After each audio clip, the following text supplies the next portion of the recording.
everybody, and welcome back to the Integrated Self Podcast. My name is Arianna Sidway. I'm a holistic health practitioner, PhD student, and author.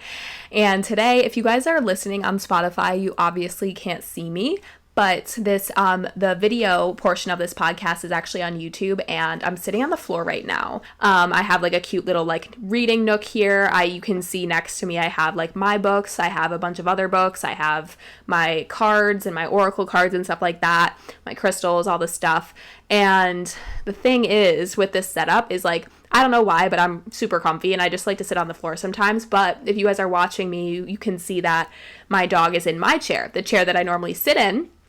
And this is Coda. If you guys are watching, she is an Australian Shepherd Border Collie mix, but she's trying to get comfortable right now because anytime that I record anything, whether it's a reading, a TikTok, a podcast episode, she has to be with me. And I live with my boyfriend of 7 years, and like it's always a running joke that when I'm not home, she latches onto my boyfriend, Nick, but then when I am home, she's immediately like, bye dad, like I'm with mom, like forever. So it's funny because my boyfriend's not here and he's not home right now, and she's just, latched right on. So I came over into this room to record, and she's like, you know what, I'm going to take your chair. And I'm like, you know what, as you should, you queen.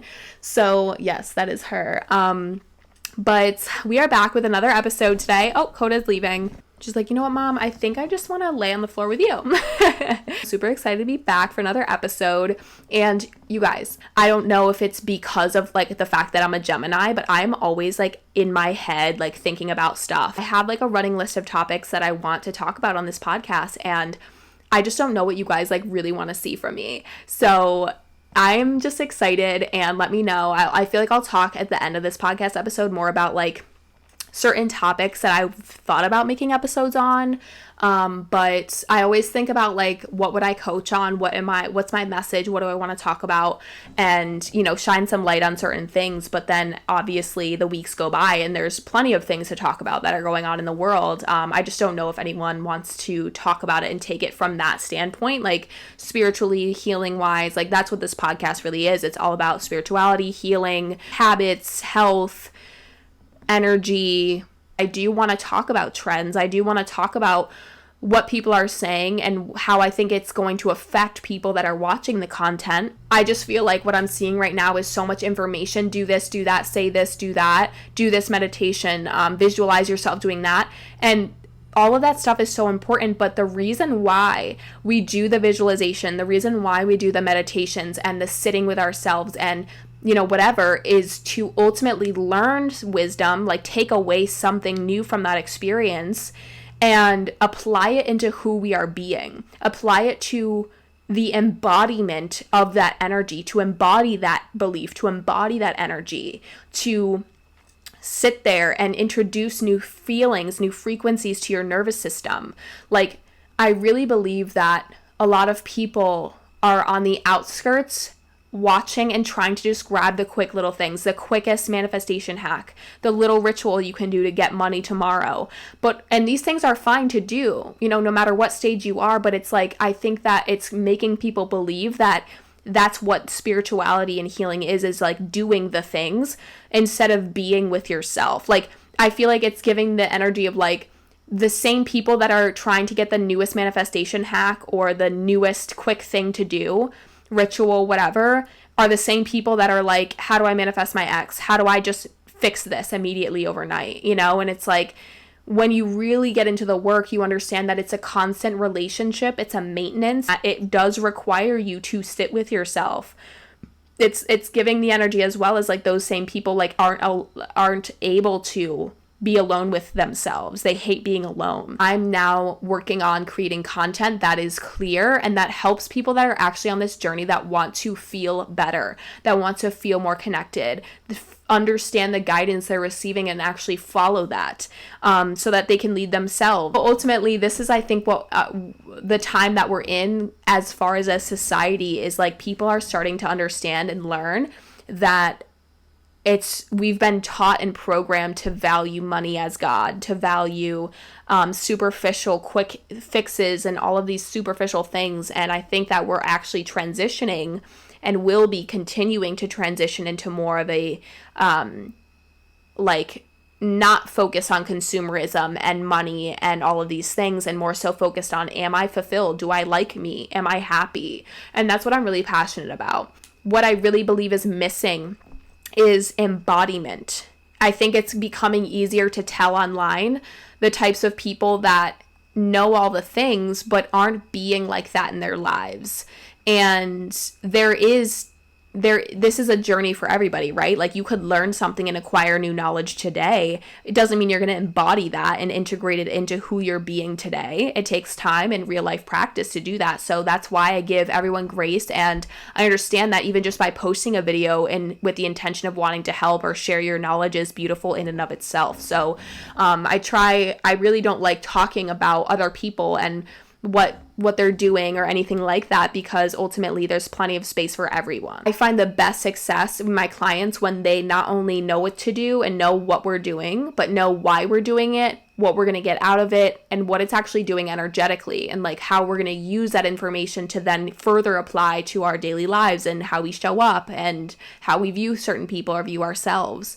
So I'm just very excited to start talking about this. And like, I was actually going to sit down today and start talking about my book, but like, this does lead into the book, and this is the whole entire premise of our book. My book that I wrote with my co-author, Patrick Diorio. He is a psychotherapist, and he and I wrote this whole entire book together. It's behind me if you're watching me on YouTube. It's available on Amazon right now and Barnes & Noble, and we did audiobook auditions this week. So an audiobook will be coming out if you guys are more of audiobook people. Our book is about integration.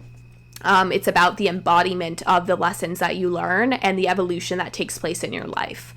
And so essentially we wrote this book all about integration. It's called The Integrated Self. That's why this podcast is called The Integrated Self as well. And obviously you can tell that we Patrick and I really value the integration. And so this is what I'm talking about and have been talking about this episode, is like, when you actually take that information and live by that, and it's now becomes who you are and how you operate, and you set new standards for yourself, that's the integration of your growth. It's not, oh, I've learned something about myself, but I'm not healing that part of myself yet, right? Like, that's not integration. Integration is, I've identified the unconscious aspects of me. I've spent time with them. I've sat with them. I've felt them. I've released them. I've loved myself through that. And I now choose not to define myself based off of this. And I choose now to understand that this will always be a part of me, but I don't have to live this way. I don't have to perceive myself or perceive others this way after the healing has taken place. And so now the version of you that's learned your lessons and has healed from the past has integrated these lessons in, right? They no longer view people this way or view yourself that way. So to us, like, integration is when you learn a lesson or you understand something about yourself and you heal that part of you, and you now operate differently as a result of being a healed person, in whatever way that may be. So it's something new planted in the subconscious, where now you operate and you function out of that belief now, instead of functioning out of a belief before that was limiting you. For example, in the past, I had a limiting belief that I won't be enough until I make a certain amount of money, right? And now that I've dismantled that belief, my new belief that's in my subconscious is I've always been worthy the second I've been born, and that money and material items in general don't define me or anything about myself.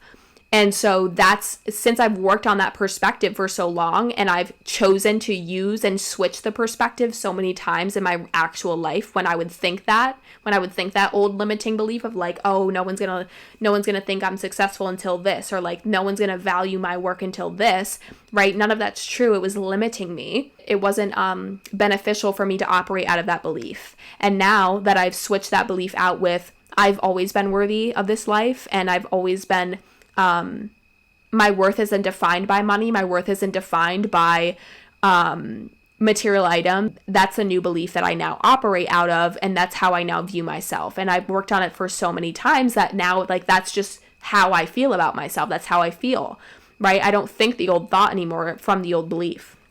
So I've integrated a new belief system in, and now you know that someone's integrated it because they actually live that way, right? So someone that hasn't integrated something is like someone that knows it, but they don't actually live by that.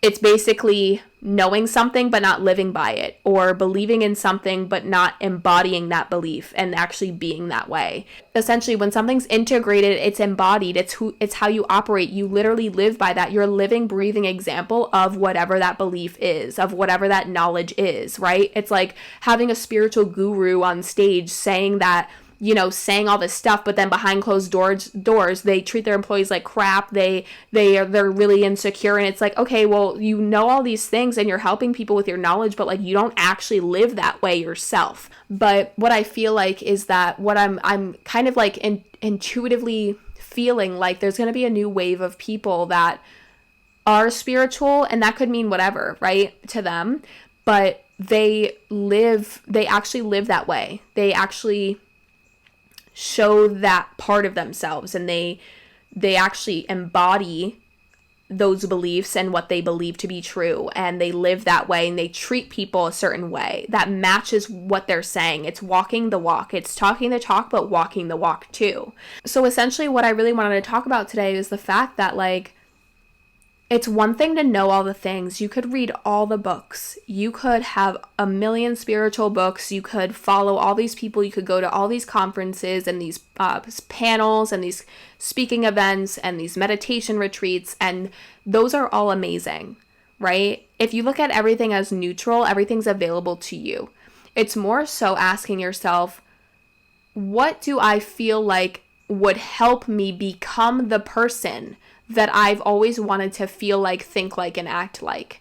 Because acquiring the knowledge, you could stay at that level for so long. You could read a book and gain so much knowledge, and then read another book and read another book. But the whole time that you're acquiring the knowledge, you're not practicing living by that knowledge. You're not actually applying that knowledge to your life. And so that's why I'm so passionate about not only doing the inner work with my clients and sitting with them in session and having them move through an exercise or guide them through a meditation or have a really in-depth, honest conversation with ourselves. But then after that conversation, it's like, what are we going to do with the knowledge and the epiphanies that we've now had? How are we going to choose to honor ourselves more fully? How are we going to choose to be an example of what we now know? You know, and it's like, so it's not only sitting there and doing the inner work and being in the uncomfortable moments behind closed doors. Like, I don't know how many times, and I've never recorded this, there's no proof of it, right? But like, a lot of times when I'm healing, I shut the door and no one's in here with me, and I literally will play music. I will allow my body to respond in whatever way it will, right? Because when we're healing, a lot of times energy is being moved in our actual body, and our body is trying to allow that energy to loosen up and for us to release it. And your body will guide you and show you the ways that it wants it to be released. So that could look like, depending on what you're healing, and you know, that energy itself is like, sometimes you need to scream. Sometimes you need to rock back and forth. Like, healing isn't always gorgeous and sitting there with your hair done on a cute little meditation mat looking gorgeous and beautiful with your tea. Like, there have been ugly ass times where I've sat on the floor and been crying and snot crying and hugging myself and rocking myself and repeating the same mantra to myself over and over again. And all of that was so healing for me. There are amazing things that you can experience with yourself when it's just you and you're choosing to be uncomfortable with yourself. Especially, like I said in the beginning, there are a lot of people that I know, I have friends that like can't be alone. They like literally can't stand it. And I feel like I have to say this because there was something, I think I was talking to my dad. And when I said this to my dad, he was like, oh shit, that was like a little too true. Like, that was a little too like harsh or whatever. But I truly believe this. And I don't think I'm the first person to say this, but like, if you can't be alone with yourself, why would anyone else want to spend time with you?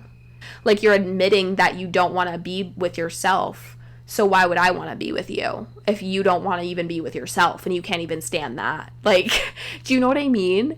And there's a point in my life where I never thought that. I never saw it like that. And so maybe even just this part, that one little portion of this podcast episode will kind of, I don't know. Sometimes I hear like one sentence or like 4 sentences and I'm like, that will stick with me forever. Like, I've never heard that before. So maybe that's some of you guys.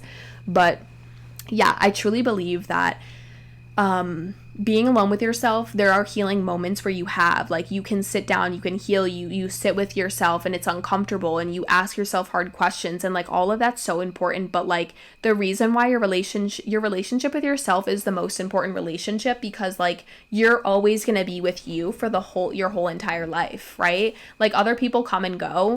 We're always the ones that are with us. So might as well take the time and the healing to actually enjoy yourself, because you're not gonna freaking go anywhere for the rest of your life. You know what I mean? Like you're always gonna be with you, even when there's no one else around you, even when there's no one else around or available. It's you and you. So might as well actually get to know yourself and be okay with yourself and actually have hard conversations and be honest with yourself. I am also such a huge advocate though that not only are those moments healing when you're actually doing the work, when you're reflecting, when you're meditating, but also when you're out in your day-to-day life and you're surrounded by distraction, or you have environments, people around you, whatever, you're just going through your life, you're going through your emotions, your plans, you're showing up for work, whatever it may be. And like a huge part of healing, like I would say 50% of it, maybe less, is sitting with yourself, doing the work, asking yourself the questions, the journaling prompts, the visualizations, whatever it is, right? The actual, like, I feel like the active healing where you're sitting there like with the intention to bring something to the surface or to meditate for a specific thing or whatever, like that's 50% or less. The other 50+% is using your current reality in your actual life and whatever is going on around you to practice the information that you've received from being alone, from meditation, from your visualizations, whatever it may be, right? So I'm a huge advocate of not only teaching my clients, certain things and helping them realize or bring certain things up to the surface and self-awareness, but also teaching them, okay, now that we've identified what your limiting belief actually is together, here's what you're going to do the next time you think that. Or like, let's think about scenarios or situations that would occur where you would think this. And then let's form a plan of like what you're going to do in that moment.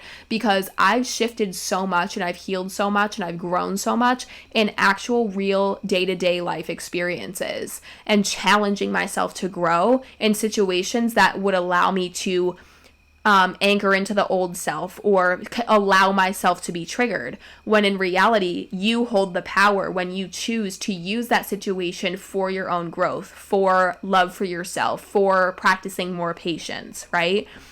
Like my stepbrother, my parents got divorced when I was in my teenage years, and then I kind of like went off to college right when that was happening. And then I think a year went by in college, my parents were separated, and then when I came back after a full year for the summer, my dad had said that he met someone. And when we met my stepmom, she's still my stepmom now, thank the Lord, she's amazing, but she had a very young son at the time. So I think my stepbrother, when they kind of, our families blended, my stepbrother was like 3, and he's now 11 actually. So but I used all of those years, and granted I was in college for a lot of that time, but I was his homeschool teacher for 3 of those years as well. So we got really tight and really close, and I used him, and this sounds so weird, but like it'll make sense. Like I used him to practice growing my patience, because I was a survival mode girly. I was impatient, I was irritable, I was insecure, anxious, stressed, like everything was a problem. I had a very short temper, very dramatic kind of person, didn't know how to trust myself, I was very codependent, and I obviously met them, my stepmom and my stepbrother, and when our family started to blend, obviously I realized like I was kind of starting to go through my own spiritual awakenings and my own healing and really looking at myself and realizing like I don't really feel the way that I want to feel about myself. Like I want to be that woman that's confident, that loves who she is, that's secure in herself, that is unapologetic about what she believes. And, you know, I always knew that was me and that could be me. And it would be the most freeing to become that version of myself. And patience was my first thing that I think I consciously tried to work on in real time. And I used a lot of that training, I would say, that self-studying, and that training was using my stepbrother and, you know, using situations with him that would test my patience to grow that. Because can you think about that in your body right now? Like when you're impatient, your nervous system feels so on edge. Like you can tell when your nervous system starts to go into that survival mode feeling. And I didn't like that feeling. It was so familiar to me. It was so comfortable for me, but it also wasn't comfortable. Like it was exhausting to be like that. Any comment, any impatience, any stressor, my nervous system was constantly in survival mode, and it was exhausting. And it wasn't until I realized that I could actually consciously shift that for myself is when I started working on it. And one of the first things was patience. And I literally, like, any time that he would test my patience, and like obviously he's not consciously doing that, he's a child just being a child. And I just remember, like, in the beginning it was so challenging, but I kept telling myself, like, anytime you feel impatient, like, literally sit there and acknowledge it and be uncomfortable in that feeling, but don't act from it. Don't react from your impatience. And that is so, it's like this bubbling feeling coming up, and then you choosing not to allow it to just completely, like, explode out of you. So it takes, like, training. You literally have to train yourself, create space between when you're triggered or when that feeling starts to happen. Create that space before you actually react or respond from that energy. And so with much practice, many times, I learned, like, now physically in my nervous system, you guys, I don't feel impatient, and my nervous system still feels calm. Like, there was no shift at all in my physical response. And, like, that's how you know you've actually, like, integrated in a new way of being, because it's here to stay. It's now, like, you don't even have to think about it or try to be that way. It is who you are. And I think patience is one of the first things that I actually noticed that, like, was actually shifting within me, was, like, I just had more and more patience, and I was more open, and I was more understanding. And, you know, I talked myself through the situations, and I loved myself through them. If you guys are shaming yourself into change, you'll never reach the change or the transformation that you actually desire. And it's only until and only when you truly love yourself through that, and you accept yourself through that change or that transformation or that healing, is when you actually notice results, because you're on your own side now and you're supporting yourself through that change, instead of being like I could have shamed myself throughout healing that patience. I'm like, oh, you're so impatient. Like, what is wrong with you? We literally said we were working on this, and here you freaking go. Like, that's shaming yourself. That's beating yourself down when you're actually trying to work on something. When you can sit there and notice yourself be triggered and say, I love you, you're doing amazing. Like, you recognize you're triggered. That's okay. You know, this is so hardwired in your subconscious. It's normal that your body would react this way. But you now consciously have control over the situation. So what are you going to do about it? How are you going to respond? What do you want to do from here? Because the choice is yours. You're being invited to evolve or repeat. Which one do you want to choose? That's kind of the relationship that I have with myself. Is it's rooted in love, but it's also rooted in tough love. It's rooted in honesty and accountability. Like, I'll fully admit if I could work on something, because the quicker and the more honest we can be with ourselves, the easier it is to create change and to actually honor that and get to a life, a feeling, a reality, a way of living that is actually freeing, is actually enjoyable, and where we've always seen ourselves. But we would never get there if we were in the beginning stages of getting there, and, like, on that journey and choosing to commit to ourselves, to our growth and evolution and our healing.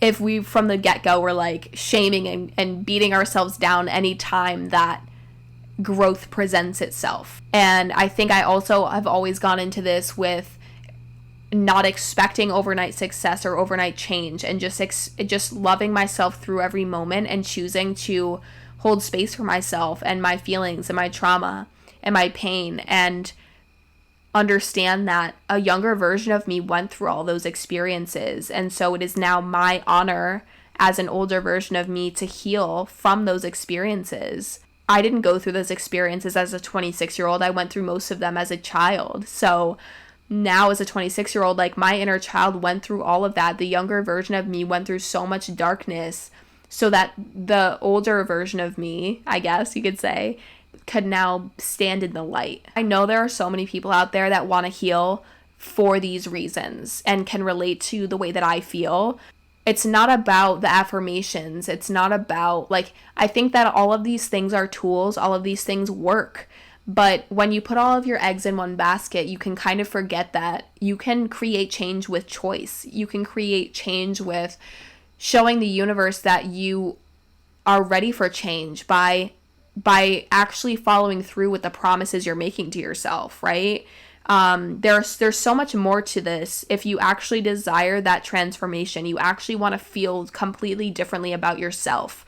You want to be able to operate differently in your life. You want to stand in your power. You want to be able to speak up, and you're terrified. Like you maybe you're someone that feels like right now it's so hard for you to say what's on your mind and express yourself and stand up for yourself, and you kind of fawn in situations, and then where people are taking advantage of you or making fun of you or making you feel uncomfortable, and you fawn because you feel like you don't have the strength or the ability to express yourself and mean it.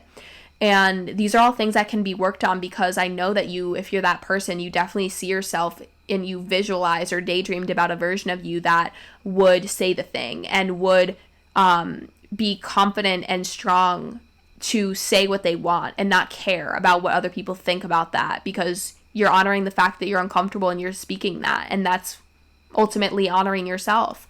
And so all of this is possible, and a lot of us can see this work being done in this way: energy work, spiritual healing, nervous system healing, mindset work, right? All of the things that we probably use or have seen people use to reach success and transformation. And it's like, it's not that one affirmation you need to say. There isn't one hack that you're missing out on that could change your life tomorrow. Like, all of those things, those rituals, those little things you can do are additives. They are things you can enhance with. They are things that you can use for sure. But ultimately, if you're using all of the external things, like I'm even holding a crystal right now, if you're using crystals and you're using books and like all of that stuff, like, yes, there are times where we're learning more, we're acquiring more knowledge. But if you feel like you know so much information, but you haven't noticed a shift internally, is because you're not taking that information that you're gaining and that knowledge and actually embodying it. You're not working on actually integrating it into the body, right? It's in the mind, you have it, you know it, but you're not being it yet. So it's now becomes this practice, a daily practice of being what you know, right? Like, step 1 is know thyself. Step 2 is be thyself. So it's like, when are we going to start moving from step 1 to step 2? And that's kind of the disconnect, or what I've been seeing is lacking, at least online and in the spaces that I have been in, is the lack of embodiment. I do think it's fun to learn a new affirmation. I do think it's fun to learn a cool little ritual or an exercise or guidance on visualizations, right? Like, these are all things that I'm sure if you're not working with anybody, you're kind of looking up yourself, or you're trying to acquire your own and kind of put together your own practice and stuff. And that's all amazing. But I just want you to also have this in mind when you go online and you consume this content, is like, don't feel like you need something. Like, if something's calling you, that's different.